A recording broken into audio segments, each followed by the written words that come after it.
Today's arthropod can be found outside during the summer and fall, lying in wait for its next prey item. It also happens to be the state insect for my home state of Connecticut. Can you guess what it is? Today's arthropod can be found outside during the summer and fall, lying in wait for its next prey item. It also happens to be the state insect for my home state of Connecticut. Can you guess what it is?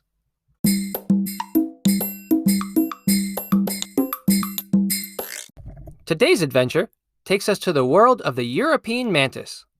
As I mentioned in the introduction, the European mantis is the state insect of Connecticut. I find this to be a little funny because this insect is not native to Connecticut or even the United States. As their name suggests, they are native to Europe.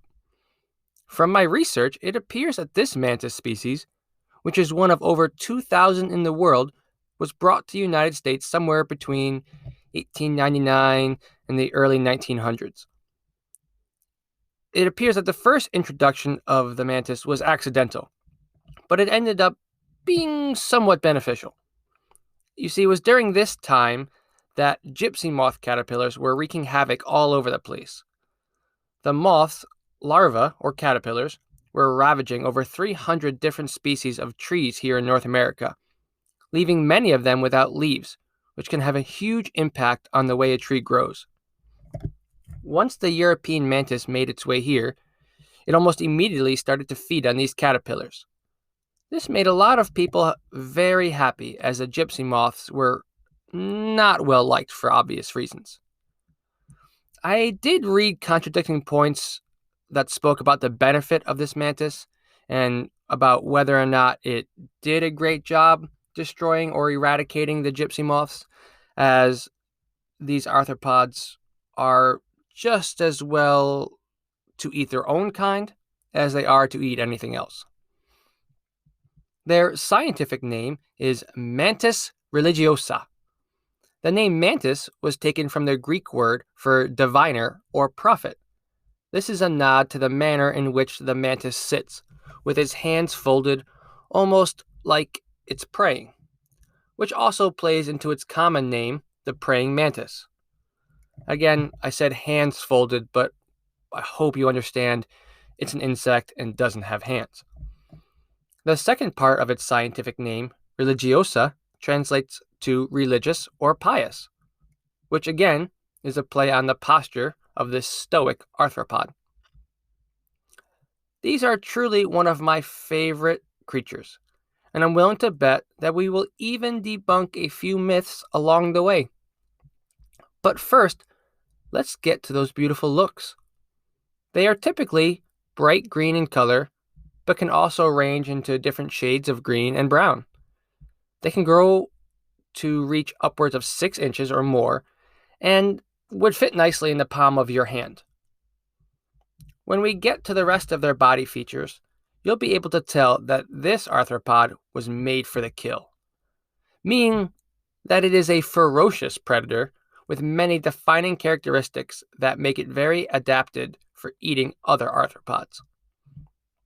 Their head resembles an upside-down triangle with 2 large eyes appearing at the top 2 corners, with 3 simpler eyes in between, for a total of, you guessed it, 2 plus 3 equals 5 eyes. This head has the ability to swivel around 180 degrees, which gives the mantis an incredible view of the world. This means if you're flying around it or think you can creep up on it, then you're sadly mistaken. Their 2 large eyes are what's called a compound eye. A compound eye is like one big eye made up of lots of smaller ones. They are made up of something called ommatidia, which contains these sensory receptors. These eyes, specifically the mantis, are made up of over 10,000 of these ommatidia, or smaller eyes, that are just fantastic focusing in on potential prey items.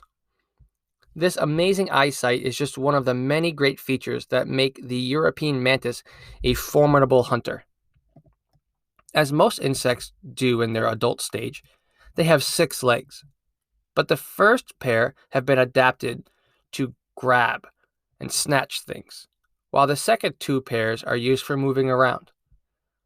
Again, the first pair are a little thicker and larger and bend almost like your elbows do, when we talked about that praying motion. I want you to picture taking your elbow up and then just letting your hand dangle. Almost looks like that. These grasping legs, which truly do act more like hands, are serrated at the end.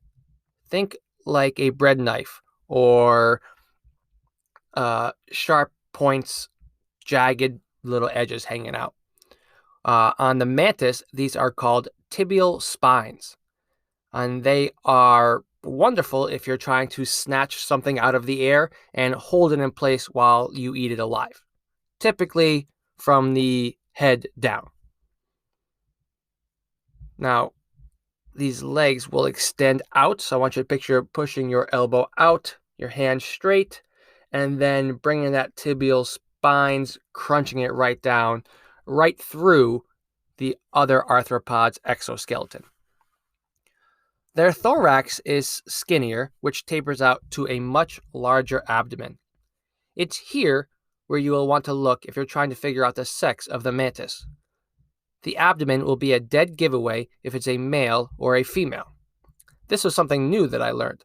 The females have fewer segments on their abdomen than the males.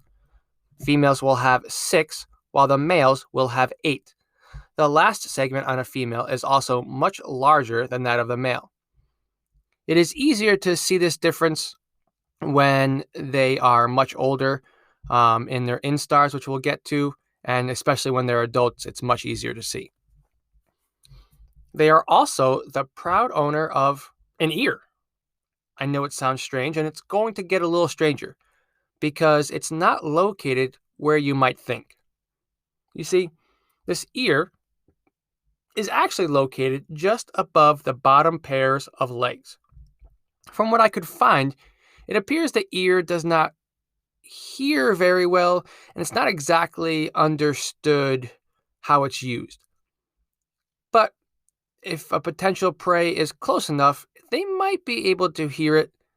But again, nobody's sneaking up on the mantis with their amazing eyesight. If you've ever tried to catch one, you know and understand this. The last part of their voraciousness that I want to discuss is actually part of a myth. I remember growing up always hearing that the female mantis bites the head off the male when they are done mating. While this does happen, it does not occur all of the time, and from the research I've done, this happens less often than you would think. Somewhere between 13 to 29% of the time, which is a very small percentage. And some research has shown that the females may do this in order to gain some added nutrients for her soon-to-be offspring. So again, the female may bite the head off the male either before, during, or after mating, in which case the male is still able to give the female his genetic material. And I did find through my research that even some males do get the upper hand occasionally on the female. The female usually lays her eggs just before winter. Her egg mass will host about several hundred eggs at once. But again, as we've learned, things that lay that many eggs, most of them die before reaching adulthood. She will attach her egg sac, which is called an ootheca. This ootheca will attach to a tree or a branch or a bush, and the egg case is specially designed to withstand the hard winter because these eggs will stay in there until the warmer weather comes in the spring. Out of the eggs will hatch the mantis nymphs. This is not your typical insect with its egg, larva, pupa, adult, but we have talked about many arthropods on this podcast who do go from egg to nymphs. Initially, they will immediately begin to eat each other. As we've talked about before, The arthropod world is a dog-eat-dog kind of place, meaning that, well, there's no love lost for each other. The cannibalistic nature will never go away, as even adults, they are known to eat one another. After hatching and eating, the nymphs will go through many instars, which hopefully you remember from many of our other episodes are just growing stages that some insects go through. Each instar ends with the mantis molting, which again just means that it sheds its own skin because it's growing, just like you and I grow. And with every instar, it gets more and more like its adult self.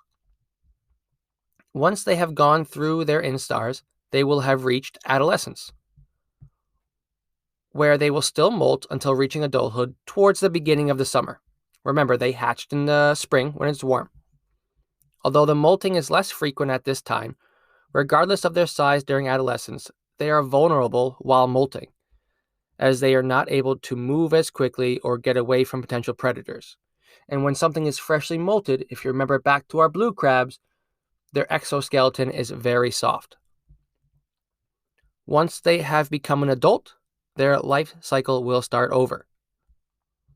One last thing I had to mention about the European mantis has more to do about my home state of Connecticut. Since it's our state insect, I always remember being told that it was illegal to kill them. And not only was it illegal, but if you did it and you were caught, you'd be fined lots of money or even put into jail. Let's please debunk this right now. In no way, shape, or form is this correct. It is the state insect, but it is not illegal to kill. But please don't kill them because they are beautiful creatures and could be potentially helpful in your garden as they do eat pests. But again, they are opportunistic hunters and will just as likely eat the beneficial arthropods. I want to end today's episode with a story. As a child, we would go pick our Christmas tree out and hand cut it every year. One year, we found a mantis egg sac on the tree. We were told to take it home and put it back outside in the spring so it could hatch and go through its normal life cycle. Well, in about February, the nymphs inside decided that they were ready and hatched. And it wasn't just one. A whole swarm of nymphs emerged from the egg sac and covered the entire wall above my stairs. It was like watching a sea of darkness emerge from this egg. It's a memory that I will never forget. So the next time you stumble across this silent predator in waiting, enjoy its poised beauty. Watch it sway in the breeze while waiting for its next meal to happen by.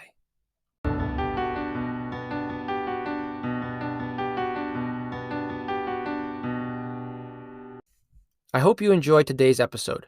If you have an arthropod you would love to hear about, want to tell me what you think about the show, or found a mistake, please send me an email at arthropodadventurespodcast@gmail.com. Thank you for listening, stay inquisitive, and never stop learning. Your fun fact about me today is one I mentioned before, that I love to write poetry. So today, I thought I would add one here that I wrote about the mantis. It's entitled The Mantis. It's also written in a haiku style. Faithful warrior, waiting patiently for now, praying and swaying. Camouflaged hunter, poised and silent predator, primed for the attack. Stereo vision, independently searching, eyes targeting in. Lightning reflexes, snatching prey out of midair. Tibial spines lock, mandibles munching, tearing and rendering flesh, devouring prey. Thank you for listening.